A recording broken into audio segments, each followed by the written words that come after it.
Hey, so in this video, I'm going to talk about driving in Panama and um, while I wait for Gail to finish work. So, yeah, driving in Panama. So we heard a few weeks ago, or a couple weeks ago, that we had another roadblock. So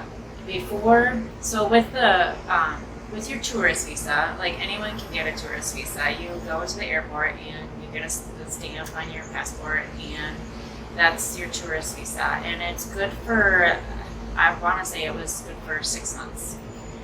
And however, with that visa, you could drive for 2 of those months, 90 days. So that would be 3 months. So you could drive for the 3 months, so 90 days.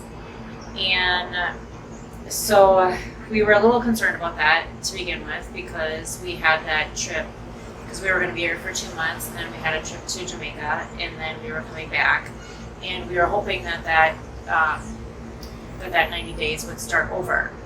And so we were really hoping that it could start over, so that when we got back we could still drive, at least for like another month or so. So we really don't have that concern anymore, because now that we are speeding up the process with our for the nation's visa,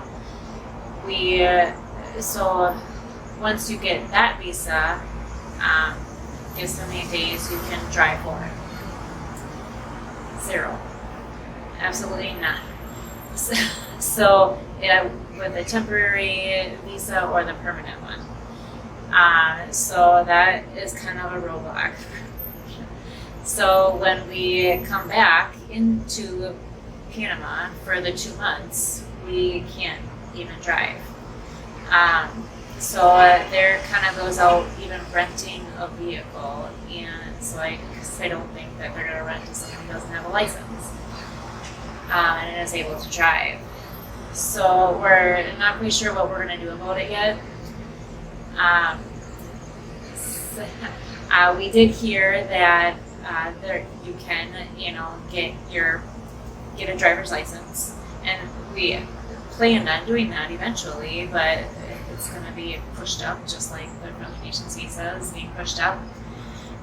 So there's 2 ways you can do it.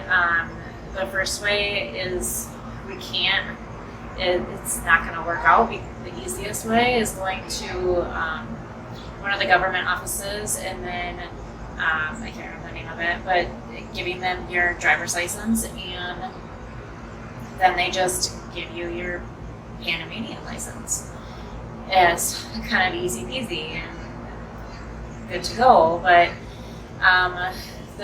with all the COVID stuff, they are closed. They were closed, and now I think they're open, but like by appointment only. And Gail did look into it, because we're kind of thinking about doing it when we're here the 2 weeks.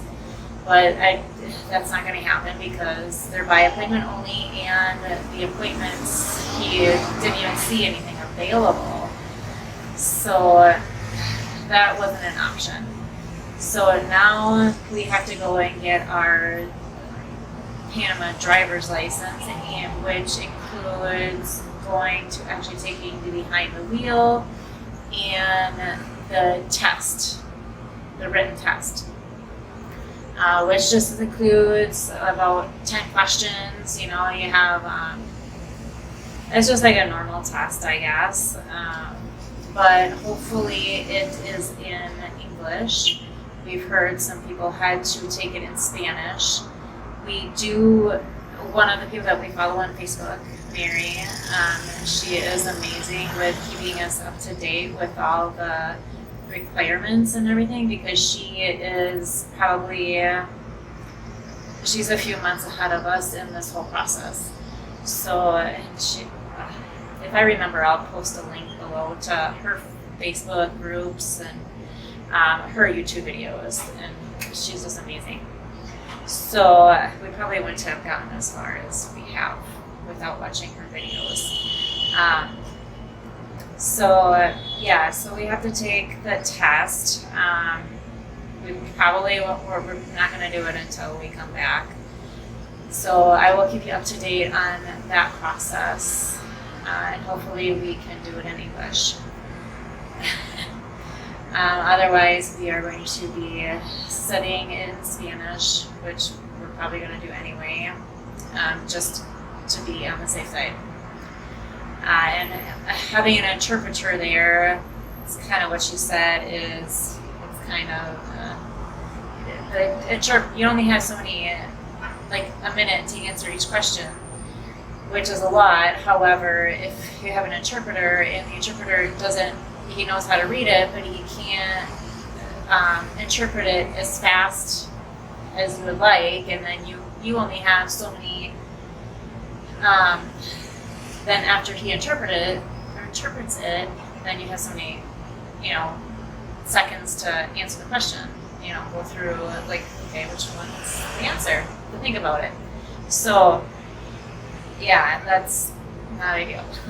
So, I wanted to talk a little bit about the traffic as well. The stop signs are. I feel like they're a suggestion. They're more like a yield sign. Our hotel is on a corner, and looking over the balcony, you can see there's a four-way, but it's and the car parks, yeah. So this four-way is the two ways you have to stop, but the other way you don't. And I've seen more people go through the stop sign than actually stop at the stop sign.